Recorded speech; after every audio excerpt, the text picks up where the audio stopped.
Magandang umaga mga kahuan, narito na ating ulat panahon ngayong araw sa Pilipinas. Meron muli tayong update regarding sa ating monitor na si Super Typhoon Leon with international name na Kongray as of 5 in the morning araw ng Thursday, huling araw po ng Oktubre. Patuloy na lumalapit yung sentro nitong si Bagyong Leon at huling namataan 100 kilometers na lamang po sa silangan, hilagang silangan ng bayan po ng Itbayat.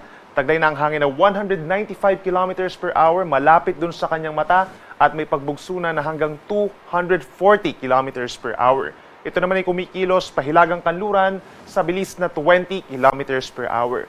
Yung kabuang lawak po nitong si Bagyong Leon ay nasa 1,200 kilometers across. So ibig sabihin po, malaking bahagi pa rin ng Northern Luzon at itong bahagi po ng Aurora magkakaroon pa rin ng malalakas na hangin. Habang kita po sa ating latest satellite animation, yung mga malalakas na mga paulan sa ilang bahagi pa po ng Central Luzon at dito rin po sa bahagi po ng Mimaropa. Habang base naman sa ating latest satellite animation ay wala po tayong namamataan na panibagong weather disturbance na papasok ng ating bansa sa mga unang araw po ng Nobyembre. Base po sa pinakahuling track ng Pag-asa, inaasahang kikilos pa rin palapit dito sa may parte pong Batanes, ang sentro nitong si Bagyong Leon at kikilos pa rin pahilagang kanluran hanggang sa posible maglandfall na po dito po sa may area ng southeastern Taiwan. From there, simula po mamayang hapon hanggang gabi ay magsisimula ng humina ang nasabing bagyo at lalabas sa may western portion ng Taiwan pagsapit ng mamayang gabi at posible naman later this evening hanggang bukas ng madaling araw ay lalabas na rin po ito ng Philippine Area of Responsibility patungo dito sa may eastern portion of China. Inuulit natin, malawak po ang nasabing bagyo, so ibig sabihin, kahit ito ay lumalayo na sa ating kalupahan mamaya pong tanghali, ay posible pa rin makaranas ng mga pagbugso ng hangin, lalo na itong extreme northern Luzon at itong mainland northern Luzon, makakaranas pa rin po ng malalakas na hangin hanggang mamayang hapon. Sa ngayon po, nakataas pa rin ang tropical cyclone wind signal number 5 o yung pinakamalalakas na mga hangin na hanggang 195 kilometers per hour sa mga bayan po ng Itbayat and Basco sa Batanes. Habang meron naman tayong tropical cyclone wind signal number 4 sa natitirang bahagi pa ng Batanes.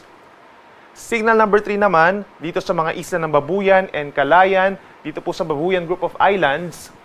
Habang signal number 2 naman sa natitirang bahagi ng Cagayan, kabilang na ang rest of Babuyan Islands, malaking bahagi ng Isabela itong northern portions, mga bayan ng San Pablo, Maconacon, Palanan, and Divilacan, at mga probinsya rin ng Apayao and Ilocos Norte, signal number 2. Kapag meron tayong numbers 3, 4, and 5, delikado na po yung hangin. Posible itong makasira ng mga pananim at puno, makasira din po ng mga istruktura na hindi lang yari dun sa kahoy, at makatumba rin po ng poste at mga linya ng kuryente. Meron naman tayong tropical cyclone wind signal number 1 pa rin sa natitirang bahagi po ng Isabela, malaking bahagi ng Quirino, northern and central portions of Nueva Vizcaya, ganyan sa Abra, Kalinga, Mountain Province, Ifugao, down to Benguet. At meron din tayong signal number 1 sa Ilocos Sur, La Union, at sa northern and central portions of Aurora. Yung ilang bahagi pa ng northern Luzon, dito rin po sa bahagi ng Aurora, tinanggal na po natin yung mga wind signals at mga susunod na issuance po natin, posibleng mabawasan pa yung ating mga wind signals over Aurora, bahagi ng Cagayan Valley, Cordillera Region, and Ilocos Region. Habang yung mga areas po dito sa may extreme northern Luzon, posibleng bumababa na rin po yung mga wind signal natin habang lumalayo sa ating kalupaan ang nasabing Bagyong Leon. Ito naman yung mararanasan po, mga lugar na makakaranas ng malalakas na mga paulan sa susunod po na 24 oras. Intense to torrential rains or over 200 millimeters pa rin ang mararanasang dami ng ulan dito po sa Batanes, kung saan pinakamalapit nga po yung eye wall nitong si Bagyong Leon for today. Heavy to intense rains naman po between 100 to 200 millimeters sa dami ng ulan ngayong araw sa Babuyan Islands, gayon din sa Occidental Mindoro and Calamian Islands kahit malayo yung nasabing bagyo mula dun sa kanilang lugar. At aasahan din po ang moderate to heavy rains or hanggang 100 millimeters na dami ng ulan sa Ilocos Norte, Ilocos Sur, La Union, Pangasinan, Benguet, hanggang sa may Zambales and Bataan. So ito yung mga areas na posibleng magtaas pa rin tayo ng heavy rainfall warnings and rainfall advisories. Kahit patuloy pa rin ang paalala natin sa kanila na posible pa rin ang banta ng baha sa mga low-lying areas, posible rin po yung pagragasan ng mga ilog at pag-apaw ng mga ilog, at sa mga mountainous areas naman po mataas din ang chance na magkakaroon ng mga landslides or pagguho ng lupa.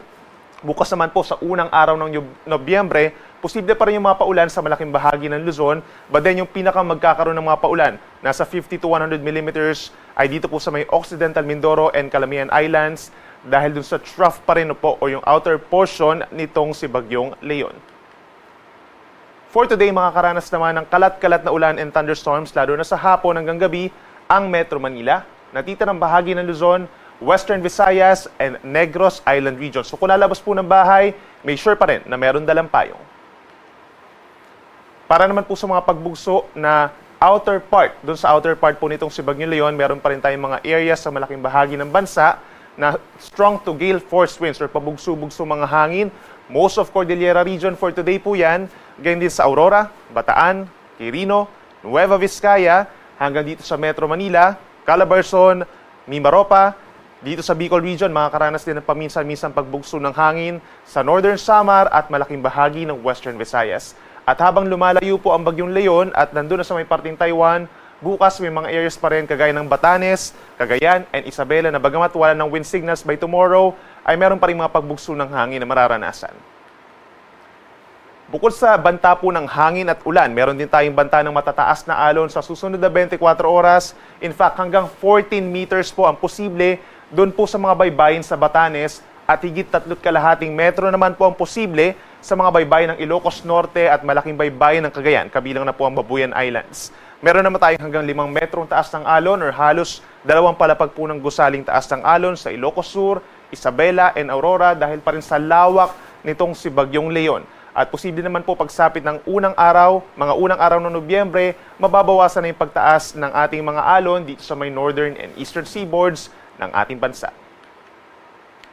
Bukod sa matataas na alon, posible pa rin po ang storm surge or daluyong ng bagyo, yung patuloy na pagragasa po ng tubig papasok sa ating mga coastal areas dahil sa malakas na hangin, more than 3 meters na taas ng mga pag-alon sa Batanes at sa mga baybayin po ng Calayan, Cagayan. So make sure po na makipag-coordinate sa iyong mga local chief executives for possible evacuation. At para naman sa ating 3-day weather outlook, ngayong long weekend, kung saan meron tayong undas, asahan po natin by tomorrow, meron pa rin mga areas na magkakaroon ng kalat-kalat na ulan and thunderstorms. But then again, hindi na ito katulad ng mga pag-ulan. Kung dito sa Northern Luzon, mababawasan na po yung dami ng mga pag-ulan natin as compared for today. But then, meron pa rin po dito sa may Batanes and Babuyan Islands, gayon din sa malaking bahagi pa ng Ilocos region and Cordillera region, dito sa bahagi po ng Central Luzon, lalo na sa may Zambales and Bataan, down to Cavite, Batangas, at malaking bahagi po ng Mimaropa, lalo na sa may Occidental Mindoro and Calamian Islands. Make sure pa rin po na meron dalang payong at mag-ingat sa banta ng baha at landslides. Over the weekend naman, that's November 2 to 3, malaking bahagi na ng bansa ang magkakaroon ng improved weather conditions. Magpapatuloy yung bahagyang maulap at madalas maaraw na panahon over Visayas and Mindanao at meron na lamang mga pulu-pulong ulan. Habang dito sa malaking bahagi ng Luzon, asahan ng bahagyang maulap hanggang maulap na kalangitan at meron din mga pulu-pulong mga paulan or pagkidlat pagkulog lalo sa dakong hapon hanggang gabi.